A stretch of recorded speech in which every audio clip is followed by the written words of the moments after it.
मेरी पत्नी हमेशा बहुत कोल्ड रही। शादी के पूरे 50 सालों में उसने कभी मुझसे आई लव यू तक नहीं कहा। जब मैं 70 साल की उम्र में अपनी आखिरी सांसें ले रहा था, तब मैंने मुश्किल से मुस्कुराते हुए उससे पूछा, इन 50 सालों में क्या तुमने कभी एक दिन के लिए भी मुझसे प्यार किया था? उसे चुप और हिचकिचाते देख मेरा दिल पहले ही जवाब समझ चुका था। धुंधली आंखों से मैंने अपने और लीशिया के बच्चों पोतों को देखा और आखिरी बार उससे कहा, अगर जिंदगी दोबारा मिली तो मैं फिर कभी तुमसे प्यार नहीं करूंगा। इतना कहकर मेरी चेतना खत्म हो गई।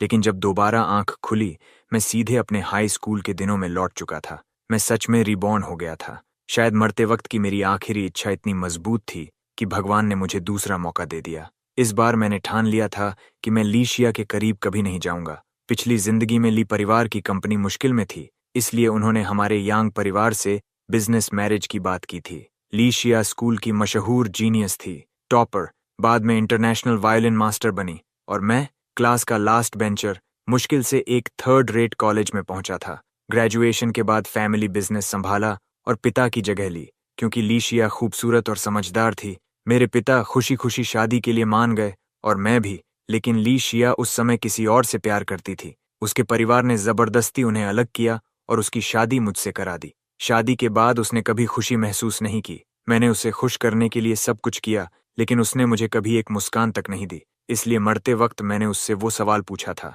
और 50 साल की मेहनत भी उसके दिल को नहीं बदल सकी। इस जन्म में मैं उसे परेशान नहीं करूंगा। हाँ, दोनों परिवारों की बिजनेस पार्टनरशिप में मैं दखल नहीं दूंगा, क्योंकि मुझे पता था कि आने वाले सालों में ली परिवार की कंपनी बहुत बड़ी बनने वाली है। यांग परिवार को भी उससे काफी फायदा होगा, लेकिन इस बार उन्हें अपनी बेटी मुझे सौंपने की जरूरत नहीं पड़ेगी। अब मेरी जिंदगी का मकसद अलग था। मुझे पढ़ाई करनी थी, अपनी पुरानी जिंदगी की रिग्रेट्स खत्म करनी थी, और आने वाले 50 सालों की नॉलेज का इस्तेमाल करके अपने पिता का सपना पूरा करना था, हमारी कंपनी को इंटरनेशनल लेवल तक पहुंचाना। इसलिए कॉलेज एंट्रेंस एग्जाम से पहले के महीनों में मैं पागलों की तरह पढ़ने लगा। मेरे क्लासमेट्स शौक में थे। यांग जियान, तू बास्केटबॉल खेलना छोड़ दिया? गेम पार्लर भी नहीं जाता? कहीं भूत वूत तो नहीं चढ़ गया? मैंने कैजुअली जवाब दिया, मैं 50 साल बाद से वापस आया हूँ। पिछली जिंदगी में टॉप यूनिवर्सिटी में नहीं जा पाया था, इसलिए अब रिग्रेट खत्म करना है। नेचुरली सबने मुझे पागल समझा। लास्ट बेंचर होकर टॉप यूनिवर्सिटी का सपना उनके लिए ये मजाक था। करीब आधे महीने बाद पिता का फोन आया, आज जल्दी घर आ जाना, रात को गेस्ट्स आने वाले हैं, और रास्ते में किसी लड़की के लिए गिफ्ट भी ले आना। मुझे तुरंत समझ आ गया, लीशिया आने वाली है। पिछली जिंदगी में मैंने उसके लिए एक्सपेंसिव और थॉटफुल गिफ्ट्स खरीदे थे, डॉल्स, हैंडीक्राफ्ट्स, सब कुछ। लेकिन उसने बस एक नज़र डाली थी और ठंडे स्वर में कहा था, बचपना है, तुम्हारे साथ जिंदगी कैसी होगी सोचकर ही मुश्किल लगता है। इस बार भी मैंने ढेर सारे गिफ्ट्स खरीदे, लेकिन और भी ज्यादा childish. Remote control cars, Barbie princess, छोटे बच्चों वाले खिलौने। घर पहुंचते ही मैंने बैग्स को लिविंग रूम में फेंक दिया। एक रिमोट कार का पहिया तक टूट गया। फिर मैंने लीशिया की तरफ देखकर कहा, लो, पापा ने तुम्हारे लिए गिफ्ट लाने को कहा था, जल्दी में था इसलिए रोड साइड स्टॉल से खरीद लाया। मेरे पिता जमीन पर पड़े 3 साल के बच्चों वाले टॉयज देखकर गुस्से में स्पैचुला लेकर मुझे मारने दौड़े, लेकिन मैं बिल्कुल नहीं डरा। आखिर पिछली जिंदगी में मैं 70 साल का बूढ़ा था और अभी के पिता 40 के भी नहीं। टेक्निकली मैं उनसे बड़ा महसूस कर रहा था। मैं आराम से सोफा पर लेट गया, पैर पर पैर चढ़ाकर उसी अंदाज में बोला जैसे पिछली जिंदगी में अपने पोतों को डांटता था, इतनी उम्र हो गई, फिर भी बड़े लोगों जैसी मैच्योरिटी नहीं है। कैसी बेहूदगी है ये। कमरे में मौजूद सब लोग फ्रीज हो गए। कुछ सेकंड बाद पिता ऑकवर्ड हंसी के साथ बोले, असल में मैं और मेरा बेटा बहुत क्लोज हैं, इसीलिए घर में ऐसे ही मजाक करते रहते हैं। ली परिवार भी हंस पड़ा, लेकिन लीशिया अब भी एक्सप्रेशनलेस बैठी थी। शायद उसे लगा मैं इस जन्म में भी उससे शादी करना चाहता हूँ, लेकिन मैं ऐसा नहीं चाहता था।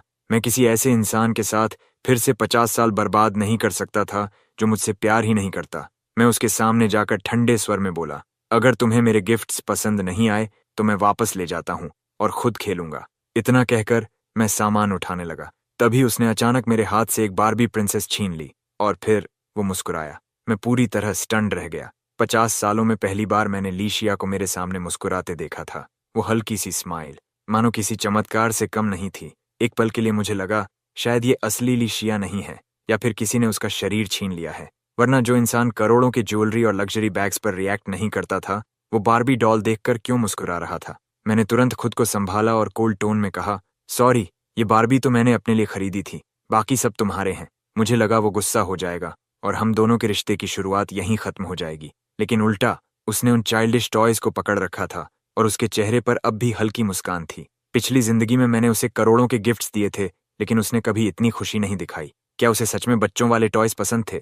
मुझे वो बिल्कुल समझ नहीं आ रहा था। तभी डिनर शुरू हुआ और मेरे पिता ने माहौल संभालने के लिए बातचीत आगे बढ़ाई। उस रात लीशिया के माता पिता लगातार हम दोनों को करीब लाने की कोशिश करते रहे, लेकिन मैं बिल्कुल इंडिफरेंट था। लीशिया भी चुप था, मगर मैं जानता था कि अंदर से वो इस रिश्ते को लेकर बहुत रेजिस्टेंट था। आखिर उसका एक चाइल्डहुड स्वीट हार्ट था जो उससे 1 साल छोटी थी। पिछली जिंदगी में मैंने सुना था कि हाई स्कूल ग्रेजुएशन के बाद लीशिया उसी लड़की को कन्फेस करने वाला था, लेकिन मेरी वजह से दोनों अलग हो गए। इसलिए इस जन्म में मैं बस उन्हें पूरा करना चाहता था और खुद लीशिया से हमेशा के लिए दूर रहना चाहता था। रात काफी हो चुकी थी, उनका परिवार वापस जाने लगा। फिर भी मैंने उससे एक शब्द तक नहीं कहा। पापा मुझे जबरदस्ती दरवाजे तक छोड़ने ले गए। तभी लीशिया अचानक बोला कि उसका स्कूल बैग अंदर सोफा पर रह गया है। पापा ने तुरंत मुझे जाकर लाने को कहा। मैं बेहद अनविलिंग था, लेकिन फिर भी बैग उठाकर उसके हाथ में दे दिया। उसने शांत आवाज में कहा, थैंक यू। ये सुनकर मुझे अंदर से हंसी आ गई। 2 जन्मों में पहली बार उसने मुझे थैंक्स कहा था, मगर मेरे चेहरे पर कोई रिएक्शन नहीं था। मैंने उसे इग्नोर किया और सीधे अपने कमरे में चला गया। पीछे से पापा की आवाज सुनाई दे रही थी। वो आजकल थोड़ा अपसेट है, वरना ऐसा नहीं है। प्लीज हमारी दोनों फैमिलीज की शादी वाली बात पर असर मत पड़ने देना। अगले दिन मैं नॉर्मली स्कूल गया। आधी क्लास के दौरान क्लास टीचर ने अनाउंस किया, आज हमारी क्लास में एक न्यू स्टूडेंट आया है। अगले ही पल दरवाजे से जो अंदर आया, उसे देखकर मैं पूरी तरह स्टन्ड रह गया। वो लीशिया था। टीचर ने उसका छोटा सा इंट्रोडक्शन दिया और उसे फर्स्ट रो में टॉपर क्लास मॉनिटर के पास बैठाने लगे। आखिर लीशिया अपने पुराने स्कूल का टॉप स्टूडेंट था, लेकिन उसने अचानक सिर हिलाया और सीधे मेरी तरफ चल पड़ा। फिर मेरे डेस्क के सामने रुककर मुस्कुराते हुए बोला, फिर से मिलते हैं, क्या मैं तुम्हारे पास बैठ सकता हूँ? मैं कुछ सेकंड तक ब्लैंक रह गया। इससे पहले कि मैं कुछ बोलता, उसने दोबारा पूछा, यांगजियान, क्या मैं यहाँ बैठ सकता हूँ?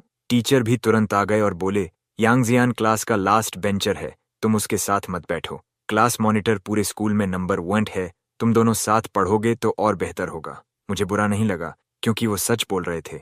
हाई स्कूल वाला मैं पढ़ाई में बेहद खराब था, हमेशा बास्केटबॉल खेलता और क्लासेस बंक करता था। लेकिन लीशिया ने टीचर की बात पोलाइटली रिजेक्ट कर दी। थैंक यू सर, लेकिन मैं यांगजियान के साथ ही बैठूंगा, मैं उसे जानता हूँ। टीचर ने मुझे घूरते हुए कहा, तुम इसकी पढ़ाई खराब मत करना, लीशिया फ्यूचर टॉपर बन सकता है। पिछली जिंदगी में लीशिया सच में जीनियस था, बस मेरे साथ फोर्स्ड एंगेजमेंट की वजह से उसका मेंटल स्टेट खराब हो गया था और वो अपनी पूरी पोटेंशियल नहीं दिखा पाया। ये सोचकर मैंने एक्सप्रेशनलेस होकर अपना हाथ बगल वाली सीट पर रख दिया। मैं अकेले बैठने का आदी हूँ और सच कहूँ तो हम दोनों एक दूसरे को जानते भी नहीं, बस कल रात मिले थे। तुम दूसरी जगह बैठ जाओ। पूरी क्लास एकदम साइलेंट हो गई। किसी ने इमेजिन नहीं किया था कि मैं इतनी खूबसूरत स्कूल ब्यूटी को रिजेक्ट कर दूंगा। लीशिया कुछ पल के लिए फ्रीज हो गया, मगर फिर वही पुराना एरोगेंट एक्सप्रेशन उसके चेहरे पर लौट आया। उसने अपना बैग डेस्क पर पटका, मेरा हाथ हटाया और सीधे बैठ गया। ये सीट तुम्हारे बाप की नहीं है, जहां मन करेगा वहीं बैठूंगा। उसका वो एटीट्यूड देखते ही मेरे अंदर इरिटेशन भर गई। आखिर यही चेहरा मैंने पिछली जिंदगी में पूरे 50 साल देखा था। मुझे खुद समझ नहीं आता था कि मैं इतना सब कैसे सह गया। मैंने गुस्से में किताब डेस्क पर दे मारी, जिससे वो भी चौंक गया। ठीक है, जहां बैठना है बैठो, मुझे कोई फर्क नहीं पड़ता। इतना कहकर मैंने अपना सामान उठाया और क्लासरूम के पीछे गार्बेज बिन के पास वाली खाली सीट पर जाकर बैठ गया। वहां हमेशा कूड़े की बदबू रहती थी और उस सीट पर अक्सर सामान रखा जाता था। मैंने सब हटाया, बैग रखा और बास्केटबॉल उठाकर पीछे बैठे दोस्तों को इशारा किया। वो तुरंत समझ गए और हम सब क्लास बंक करके बास्केटबॉल खेलने निकल गए। पीछे टीचर की गुस्से भरी आवाज लगातार गूंज रही थी। हमने पूरी सुबह बास्केटबॉल खेली। दोपहर में आखिरी मैच खत्म होने के बाद मैं कोल्ड वाटर खरीदने जा रहा था कि अचानक कोई मेरे सामने आकर खड़ा हो गया। लीशिया ने मेरे हाथ में पानी की बोतल थमाई। लो, ये नॉर्मल वाटर है, अभी एक्सरसाइज के बाद कोल्ड वाटर मत पीना। मेरे दोस्त तुरंत टीजिंग मूड में आ गए। वाह जियान भाई, बड़ी केयर हो रही है, ऊपर से नॉर्मल वाटर भी, कितना थॉटफुल है। मैंने सबको घूरा, फालतू बातें बंद करो वरना बास्केटबॉल सीधे सिर पर मारूंगा। फिर मैंने लीशिया की तरफ देखा और कोल्ड टोन में बोला, नहीं चाहिए, मुझे कोल्ड वाटर पीने की आदत है। और हाँ, हमारी फैमिलीज की बिजनेस पार्टनरशिप अपनी जगह है, लेकिन शादी वाली बात खत्म समझो। मुझे पता है तुम्हारा चाइल्डहुड स्वीट हार्ट है और तुम उससे प्यार करते हो। वैसे भी मुझे तुम में कोई इंटरेस्ट नहीं है, इसलिए बेहतर होगा हम दोनों एक दूसरे से दूर रहें। मैं खुद पापा से बात कर लूंगा, बिजनेस कोऑपरेशन पर कोई असर नहीं पड़ेगा। इतना कहकर मैंने पानी वापस किया और बास्केटबॉल लेकर वहां से चला गया। मैं दोबारा पिछली जिंदगी जैसी उलझन नहीं चाहता था। जहां मरते दम तक दिल शांत नहीं हुआ। लेकिन जब मैं बस स्टॉप पर पहुंचा और बस में चढ़ने वाला था, तभी ली शिया दूर से भागता हुआ आया। उसका चेहरा गुस्से से भरा था। उसने मेरा हाथ पकड़ लिया। मैं उसे झटकने ही वाला था कि अचानक उसने मुझे बस स्टॉप के बोर्ड से दबा दिया। उसके हाथ मेरे कंधों को मजबूती से पकड़े हुए थे।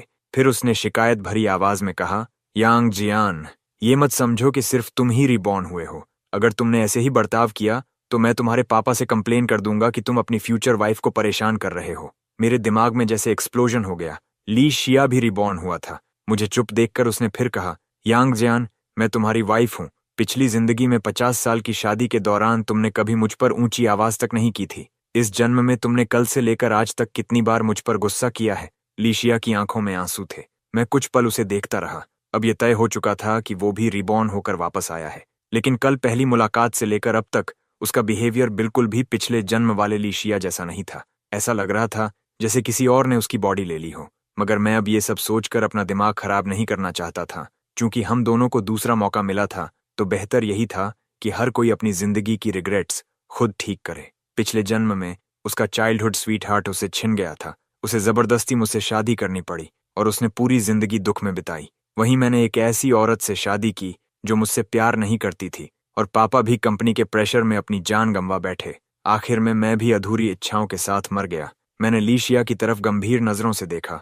लीशिया, अगर तुम भी रिबॉर्न होकर वापस आए हो तो ये सबसे अच्छी बात है। इस जन्म में मैं तुम्हारे और तुम्हारे चाइल्डहुड स्वीट हार्ट के बीच कभी नहीं आऊंगा, और तुम्हें भी सिर्फ फैमिली बिजनेस कोऑपरेशन के लिए मेरे करीब आने की जरूरत नहीं है। पिछली जिंदगी में तुम इतने साल हमारे घर में रही हो, तुम जानती हो कि मैं और मेरे पापा वैसे लोग नहीं हैं। मैंने गहरी सांस ली और आगे कहा, वैसे भी पिछली जिंदगी में तुम खुद बिजनेस क्वीन बनी थी। तुम्हारे पास इतना नॉलेज है कि मेरे परिवार की मदद के बिना भी तुम इस जन्म में दोबारा सक्सेसफुल बन सकती हो। ये सब कहते वक्त मेरे दिल में हल्का दर्द जरूर था। आखिर मैंने उससे पूरे 50 साल प्यार किया था। लीशिया, अलविदा, इतना कहकर मैं मुड़ने लगा। तभी एक मॉडिफाइड स्कूटर हमारे सामने आकर रुकी। उस पर बैठा लड़का सनग्लासेस उतारते हुए हंस पड़ा। शिया दी, मैं तुम्हें लेने आया हूं। तुमने अचानक स्कूल चेंज क्यों कर लिया? अब मुझे रोज आधा घंटा एक्स्ट्रा चलाना पड़ता है। उसे देखते ही मैं पहचान गया। वो था दुजितेंग, लीशिया का चाइल्डहुड स्वीट हार्ट। उसके परिवार का इलेक्ट्रॉनिक्स फैक्ट्री का बिजनेस था। हालांकि बाद में बिजनेस डाउन हो गया, फिर भी आम लोगों से काफी बेहतर हालत थी। लीशिया के पिता भी कभी उसी फैक्ट्री के पार्टनर थे। दुजितेंग धीरे धीरे लोकल बैड बॉयज के साथ घूमने लगा और एक टिपिकल स्ट्रीट बाइकर बन गया। लेकिन एक बात थी, उसने कभी लीशिया को उस दुनिया में नहीं घसीटा। शायद यही वजह थी कि लीशिया उसे कभी भूल नहीं पाई। एक ऐसा लड़का जो खुद बिगड़ गया मगर उसे खराब रास्ते पर नहीं ले गया। इस समय मेरी उससे कोई पहचान नहीं थी और मैं पहचान बनाना भी नहीं चाहता था। मैंने बस उसे एक नजर देखा और चुपचाप वहां से चला गया। पीछे से लीशिया की गुस्से भरी आवाज आई, यांग जियान, तुम बहुत बड़े कमीने हो। जब मैं ट्रैफिक सिग्नल पर खड़ा था तो अनजाने में पीछे मुड़कर देखा। लीशिया उसी स्कूटर पर बैठ चुका था। तेज धूप मेरी आंखों पर पड़ रही थी, लेकिन पता नहीं क्यों आंखों से आंसू बह निकले। लंबे समय का प्यार, साथ निभाना, सब बकवास है, मैंने मन ही मन सोचा। मैंने उसे 50 साल दिल से चाहा, लेकिन रीबर्थ के बाद भी वो चाइल्डहुड स्वीटहार्ट के पास ही चली गई। घर लौटकर मैंने स्कूल से कुछ दिनों की छुट्टी ले ली। मैं उससे दोबारा नहीं मिलना चाहता था। पापा नाराज जरूर हुए, मगर आखिर मैं उनका इकलौता बेटा था और माँ के जल्दी गुजर जाने के बाद उन्होंने हमेशा मुझे बहुत प्यार दिया था। कुछ दिन बाद मैंने साफ कहा, पापा, मैं स्कूल ट्रांसफर करना चाहता हूँ। वो शॉक्ड रह गए। क्या, एग्जाम आने वाले हैं और तुम अब स्कूल बदलोगे? तुम्हारी फियांसे खास तुम्हारे लिए स्कूल बदल कर आई है और अब तुम जा रहे हो? मैंने जानबूझकर हेल्पलेस एक्सप्रेशन बनाते हुए कहा। मैंने कब कहा कि मुझे वो पसंद है? उसका पसंदीदा इंसान कोई और है। जबरदस्ती का रिश्ता कभी अच्छा नहीं होता, और अगर आपने मुझे फोर्स किया तो मैं तीसरी मंजिल से कूद जाऊंगा और माँ के पास चला जाऊंगा।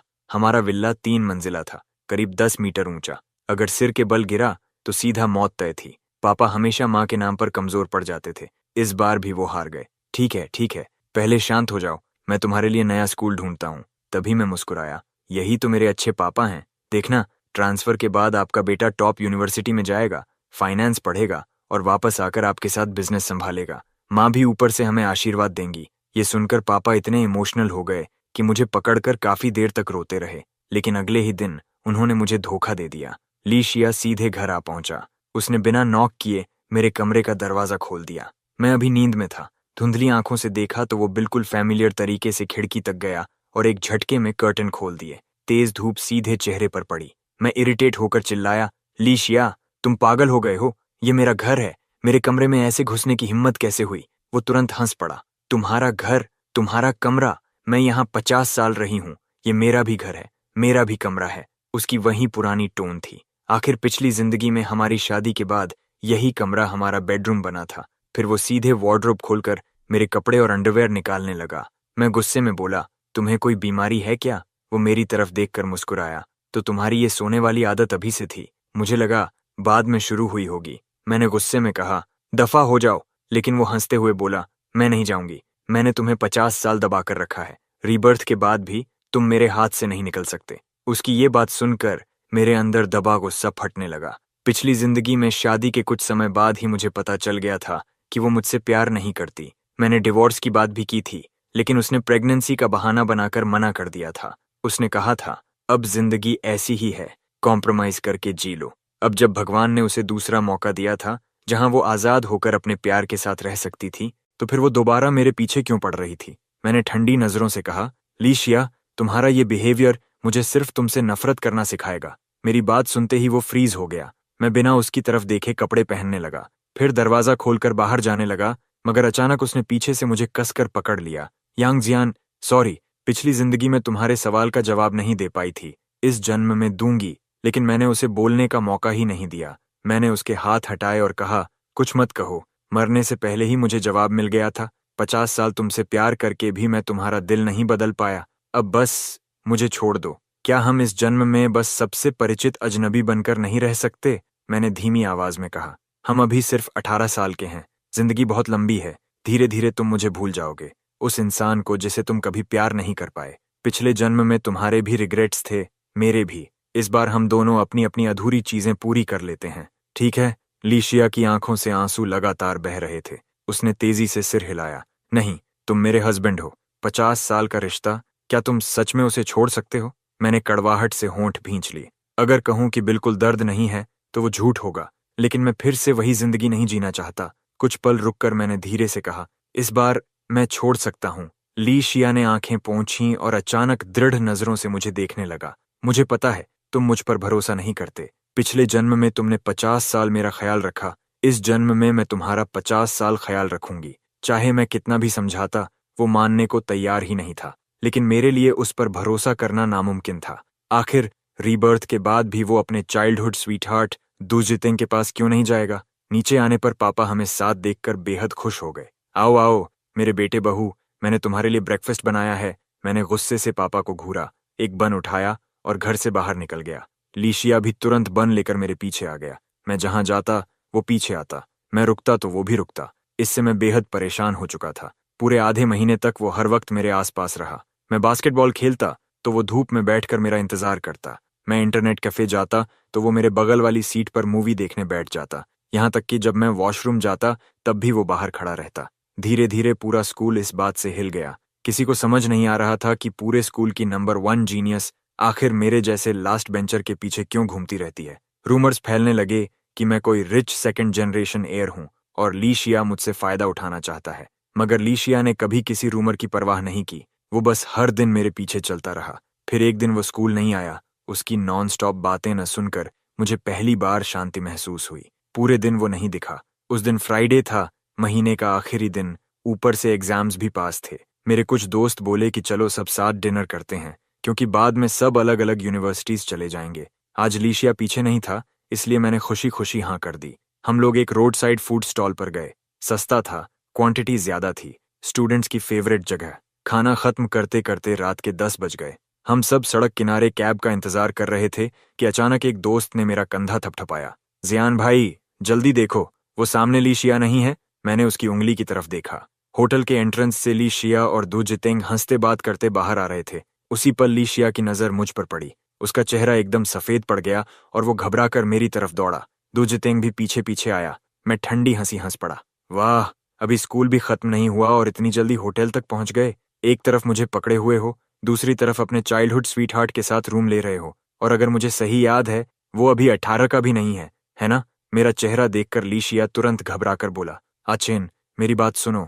मैंने उसे बीच में ही काट दिया। लीशिया, तुम खुद को फेक महसूस नहीं करते। मैंने पहले ही कहा था, भगवान ने तुम्हें दूसरा मौका दिया है, तो अपने चाइल्डहुड स्वीट हार्ट के साथ खुश रहो, फिर मेरे पीछे क्यों पड़े हो। तभी एक टैक्सी सामने आकर रुकी। मैं तुरंत उसमें बैठ गया और ड्राइवर से बोला, जल्दी चलो। टैक्सी के अंदर बैठते ही मेरी आंखों से फिर आंसू निकल पड़े। घर पहुंचने पर पापा ने पूछा, लीशिया तुम्हारे साथ वापस नहीं आया? मैंने लंबी सांस ली। पापा, मैं कुछ समय के लिए बाहर जाना चाहता हूँ, एग्जाम के समय वापस आऊंगा। शायद मेरे चेहरे से सब साफ दिख रहा था, इसलिए पापा ने कुछ नहीं पूछा। मैंने उसी रात समुद्र किनारे जाने की फ्लाइट टिकट खरीद ली। पापा ने कभी बताया था कि माँ की आखिरी इच्छा थी एक बार समुद्र देखना। मैं माँ की अस्थियों का बॉक्स लेकर रात की फ्लाइट से हाइकू पहुंच गया। फिर मैं माँ की अस्थियां लेकर कई कोस्टल सिटीज घूमता रहा। आखिर में शांघाई पहुंचा, वो शहर जिसे माँ सबसे ज्यादा प्यार करती थी। माँ यहीं की थी। पापा कहते थे कि माँ जैसी औरत से शादी करना उनकी जिंदगी की सबसे बड़ी ब्लेसिंग थी। हमारे कॉस्मेटिक कंपनी के कई प्रोडक्ट्स माँ के आइडियाज पर बने थे, इसलिए पापा हमेशा चाहते थे कि हमारी कंपनी इंटरनेशनल लेवल तक पहुंचे। उस शाम मैं माँ की अस्थियों का बॉक्स गोद में लिए बीच पर बैठा था। सामने सनसेट का नारंगी रंग धीरे धीरे समंदर में डूब रहा था। पास ही एक माँ अपने टीनेज बेटे के साथ बैठी थी। लड़का रोते हुए बोला, माँ, जिसे मैं पसंद करता हूँ वो मुझे पसंद क्यों नहीं करती? क्या इस दुनिया में कभी कोई लड़की मुझे प्यार करेगी? उसकी माँ मुस्कुराकर उसके सिर पर हाथ फेरते हुए बोली, पगले, जब मैंने तुम्हें पहली बार देखा था तब मैं भी 20 साल की लड़की ही थी। ये सुनते ही मेरा दिल जोर से कांप उठा। आंखों से आंसू रुकने का नाम नहीं ले रहे थे। अगर माँ को पता चलता कि मैंने पूरी जिंदगी एक ऐसी औरत से प्यार किया जिसने मुझे कभी प्यार नहीं किया, तो वो जरूर टूट जाती। आखिर मैं खुद को रोक नहीं पाया। मैं रोते रोते माँ की अस्थियों के बॉक्स को कसकर पकड़ लिया। माँ, मुझ में आखिर कमी क्या थी? मैंने उससे 50 साल प्यार किया, पूरे 50 साल। क्या उसका दिल सच में पत्थर का था? क्या मैं प्यार के लायक नहीं था? माँ, मुझे आपकी बहुत याद आ रही है। मेरे आंसू लगातार उस बॉक्स पर गिर रहे थे। तभी अचानक मेरे बगल से किसी के रोने की आवाज आई। अगले ही पल मैंने महसूस किया कि किसी और का हाथ भी उस अस्थियों के बॉक्स पर था। माँ, चिंता मत कीजिए, इस जन्म में मैं यांग जियान का अच्छे से ख्याल रखूंगी, मैं वादा करती हूँ। मैं चौंक कर पलटा। मेरे सामने लीशिया था। वो बॉक्स को दोनों हाथों से पकड़े बुरी तरह रो रहा था। मैं इंस्टिंक्टिवली उठने लगा, लेकिन उसने तुरंत मुझे पीछे से कसकर पकड़ लिया। यांग जियान, बस एक मौका दो, मेरी पूरी बात सुन लो। अगर उसके बाद भी तुम मुझे छोड़ना चाहते हो तो मैं वादा करती हूँ फिर कभी तुम्हें परेशान नहीं करूंगी। मैं चुप रहा, बस माँ की अस्थियों का बॉक्स पकड़कर डूबते सूरज को देखता रहा।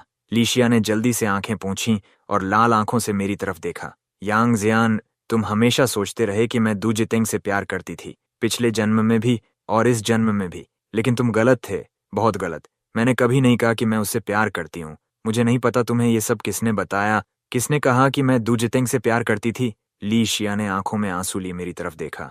हाँ, हम चाइल्डहुड फ्रेंड्स थे, बचपन से साथ बड़े हुए, ये सच है, लेकिन क्या सिर्फ साथ बड़े होने का मतलब प्यार होना होता है? उसने धीरे से सांस ली। पिछले जन्म में शुरुआत में मैं तुम्हें पसंद नहीं करती थी, क्योंकि मैं अपने पिता की बिजनेस मैरिज का टूल नहीं बनना चाहती थी, इसलिए मैंने हमेशा तुम्हारे साथ कोल्ड बिहेवियर रखा। लेकिन जब मैं प्रेग्नेंट हुई, क्या तुम्हें महसूस नहीं हुआ कि मैं धीरे धीरे तुम्हारे लिए बदल रही थी? तुमने डिवोर्स की बात की थी, लेकिन मैंने मना कर दिया। मैं एक औरत हूँ, थोड़ी स्टबर्न थी। क्या तुम सच में समझ नहीं पाए? उसकी आवाज कांपने लगी। मैं इसलिए नहीं मानी क्योंकि मैं धीरे धीरे तुमसे प्यार करने लगी थी। ये सुनकर मेरा दिल जैसे थम गया। वो आगे बोली, पिछले जन्म में दोनों फैमिलीज की कंपनीज का प्रेशर मुझे तोड़ देता था। ऊपर से मुझे वायलिन परफॉर्मेंसेस के लिए बार बार विदेश जाना पड़ता था। मैं सच में बहुत थक जाती थी। मुझे पता था तुम मुझसे कितना प्यार करते हो, लेकिन जब मैं एग्जॉस्टेड होकर घर लौटती तो बस आराम करना चाहती थी। और सच कहूं तो मुझे कभी लग्जरी बैग्स या एक्सपेंसिव ज्वेलरी पसंद ही नहीं थी। क्या तुम्हें याद नहीं, मैं हमेशा वही रिंग और ब्रेसलेट पहनती थी जो तुमने पहली बार सड़क किनारे स्टॉल से खरीद कर दिए थे। उसकी बात सुनते ही मुझे अचानक सब याद आ गया। सच में, इतने अमीर होने के बावजूद वो कभी वो महंगे ज्वेलरी सेट्स नहीं पहनती थी जो मैं खरीदता था। हमेशा वही सस्ती रिंग और ब्रेसलेट पहने रहती थी। लीशिया ने मेरी आंखों में बदलाव देखा तो वो और करीब आ गया। 50 साल साथ रहो तो बर्फ भी पिघल जाती है, और तुमने तो मुझे इतने साल दिल से प्यार किया था। जब तुम मरने से पहले पूछ रहे थे कि क्या मैंने कभी तुमसे प्यार किया, उस समय मैं इसलिए रुकी थी क्योंकि मुझे समझ नहीं आ रहा था कैसे बोलूं। मैं हमेशा एक्सप्रेशनलेस रही। बूढ़ी होने के बाद भी मैं शब्द सोच ही रही थी कि तुम अचानक चले गए। इतना कहते कहते वो रोने लगा। उसने मेरे सीने पर हल्के हल्के मुक्के मारने शुरू कर दिए। इतनी जल्दी मरने की क्या जरूरत थी? मेरी परमिशन के बिना तुम कैसे मर सकते थे? मैं अभी जवाब देने ही वाली थी, उसकी आवाज टूट गई। मैं तुमसे कहना चाहती थी कि मैं तुमसे प्यार करती हूँ, सच में बहुत प्यार करती हूँ। मैं, लीशिया, तुमसे प्यार करती हूँ, यांग जियान। उसके आंसू लगातार बह रहे थे। तुम्हारे मरने वाले दिन मैं पूरी रात रोती रही। रोते रोते कब सो गई पता नहीं चला। फिर जब आंख खुली तो मैं वापस इस जिंदगी में आ चुकी थी। इस बार मैंने तय किया कि मैं खुद तुम्हारे पास आऊंगी, लेकिन तुम तो हर समय मुझ पर चिल्लाते रहे, मुझसे दूर भागते रहे। वो और कसकर मुझसे लिपट गया। बास्केटबॉल वाले दिन मुझे पता चला कि तुम भी रिबॉर्न होकर आए हो। मुझे पता है पिछले जन्म में तुम बहुत थक गए थे, लेकिन क्या मैं नहीं थकी थी? मैंने तुम्हारे लिए 2 बेटे और 2 बेटियां पैदा की, साथ में तुम्हारी फैमिली कंपनी भी संभाली। क्या तुम मुझे थोड़ा भी समझ नहीं सकते? उसके शब्द सुनते सुनते मेरे अंदर दबे हुए पुराने मेमोरीज धीरे धीरे लौटने लगे। हाँ, वो हमेशा थोड़ी कोल्ड थी, लेकिन उसने घर को कभी टूटने नहीं दिया। जब ली परिवार बहुत बड़ा बन गया, तब भी उसने यांग परिवार की मदद की। अगर सच में सोचूं तो उसने मुझे छोड़कर बाकी हर जिम्मेदारी पूरी की थी। मैंने लंबी सांस ली और धीरे से उसके पीठ पर हाथ फेरने लगा ताकि वो शांत हो सके। काफी देर बाद जब उसका रोना थोड़ा कम हुआ तो उसने सिर उठाकर मेरी तरफ देखा। और उस दिन होटल में जो तुमने देखा वो वैसा बिल्कुल नहीं था जैसा तुमने सोचा। उसने जल्दी जल्दी समझाना शुरू किया। दुजितेंग के ग्रैंड पेरेंट्स गांव से आए थे। उनके घर में जगह नहीं थी, इसलिए मैं उन्हें होटल रूम दिलाने गई थी। दुजितेंग बस मेरे साथ गया था। हमारे बीच कभी रोमांटिक फीलिंग्स नहीं थीं। वो हमेशा मुझे बड़ी बहन की तरह मानता था। अगर भरोसा नहीं है तो अभी मेरे होम टाउन चलो। वहां के सारे दोस्त, पड़ोसी, यहाँ तक कि मेरे पेरेंट्स भी ये बात जानते हैं। मैं चुप खड़ा रहा। सच तो ये था कि पिछले जन्म में मैंने सिर्फ लोगों की बातें सुनी थीं कि लीशिया को उसके पेरेंट्स ने चाइल्डहुड स्वीटहार्ट से अलग करके मुझसे शादी कराई, लेकिन मैंने कभी खुद सच्चाई जानने की कोशिश नहीं की। शायद यही मेरी जिंदगी की सबसे बड़ी मिसअंडरस्टैंडिंग थी। तभी लीशिया ने फोन निकाला और गुस्से में बोला, अभी के अभी यहाँ आओ। अगले ही पल दुजितेंग पास के डस्टबिन के पीछे से भागता हुआ निकल आया। शियादी, लीशिया ने तुरंत मेरा हाथ पकड़ लिया और प्राउडली बोला, इन्हें जीजा जी बोलो। दुजितेंग साफ डर गया और तुरंत झुककर बोला, जीजा जी। फिर उसने पूरी सच्चाई बताई। उसके पेरेंट्स कभी उसकी परवाह नहीं करते थे। अगर लीशिया उसे संभालता नहीं तो वो सिर्फ स्ट्रीट बाइकर नहीं बल्कि असली गैंगस्टर बन चुका होता। और सबसे शॉकिंग बात, दुजितेंग जिस लड़की को पसंद करता था वो एक केटीवी ओनर की बेटी थी। दोनों सेम एज थे और शादी का वादा भी कर चुके थे। अचानक मेरे दिमाग में पुरानी याद कौंधी। पिछले जन्म में जब दुजितेंग की शादी हुई थी तब लीशिया ने मुझे साथ चलने को कहा था, लेकिन मैं जेलसी में नहीं गया और उसकी शादी उसी केटीवी ओनर की बेटी से हुई थी। शुरुआत में लड़की की मां ने रिलेशनशिप अपोज किया था क्योंकि दुजितेंग निकम्मा लड़का लगता था। बाद में उसने दोबारा पढ़ाई की, नॉर्मल यूनिवर्सिटी में एडमिशन लिया, तब जाकर शादी की परमिशन मिली। अब जाकर मेरे दिल में फंसी हुई गांठ खुलने लगी। लीशिया ने मेरी आंखों में देखते हुए गंभीर आवाज में कहा, इस जन्म में मैं वायलिन नहीं बजाना चाहती। मैं बस पापा का सपना पूरा करना चाहती हूँ और माँ के कॉस्मेटिक्स को दुनिया तक पहुंचाना चाहती हूँ। यांग जियान, क्या तुम मुझे ये मौका दोगे? मैं कुछ सेकंड उसे देखता रहा, फिर माँ की अस्थियों का बॉक्स उठाकर खड़ा हो गया और सीधे होटल की तरफ चल पड़ा। पीछे मुड़कर देखा तो लीशिया वहीं खड़ा मेरा इंतजार कर रहा था। मैंने हल्की मुस्कान के साथ आवाज लगाई, चलो भी, रात में समुद्र किनारे ठंड बढ़ जाती है, कहीं तुम्हें कोल्ड न हो जाए। ये सुनते ही उसके चेहरे पर खुशी फूट पड़ी। वो तुरंत भाग कर आया और मेरी बांह पकड़कर अपना सिर मेरे कंधे पर रख दिया। तभी पीछे से दुजितेंग भी दौड़ता हुआ आया। जीजा जी, मेरी उम्र अभी रूम बुक करने लायक नहीं है। आप दोनों के पास रूम है तो मैं कहाँ जाऊं? लीशिया ने दूर बने पुल की तरफ इशारा करके शरारती मुस्कान के साथ कहा, वहां ब्रिज के नीचे जगह है, एडजस्ट कर लेना। आज की रात तुम्हारे जीजा जी और मेरी जिंदगी की सबसे इंपॉर्टेंट नाइट है। इतना कहकर वो मुझे खींचते हुए होटल की तरफ दौड़ पड़ा। कुछ महीनों बाद मैं हाथ में 2 एडमिशन लेटर्स लिए मुस्कुरा रहा था। टॉप यूनिवर्सिटी तो नहीं मिली, लेकिन एक अच्छी फर्स्ट ईयर यूनिवर्सिटी में एडमिशन हो गया। आखिर मेरे पास सिर्फ 3 महीने थे। रिबॉर्न होने के बावजूद चमत्कार नहीं कर सकता था। वैसे भी अगर लीशिया आखिरी दिनों में मेरी मदद न करता तो शायद सेकंड ईयर यूनिवर्सिटी भी मुश्किल होती। दूसरी तरफ लीशिया, जो पिछले कुछ महीनों से मेरे साथ खुशी खुशी रिलेशनशिप में था, सीधे नेशनल टॉपर बन गया। लेकिन उसने देश की सबसे फेमस यूनिवर्सिटी छोड़कर वही यूनिवर्सिटी चुनी जहां मैं जा रहा था। वो मेरे पास आया, मेरे गाल पर किस किया और मुस्कुराकर बोला, इस जन्म में मैं तुम्हारे लिए 2 और बच्चे पैदा करूं। मैंने बिना हिचकिचाए सिर हिलाया। ठीक है, आखिर मैंने उसे 50 साल प्यार किया था तो 50 साल और सही।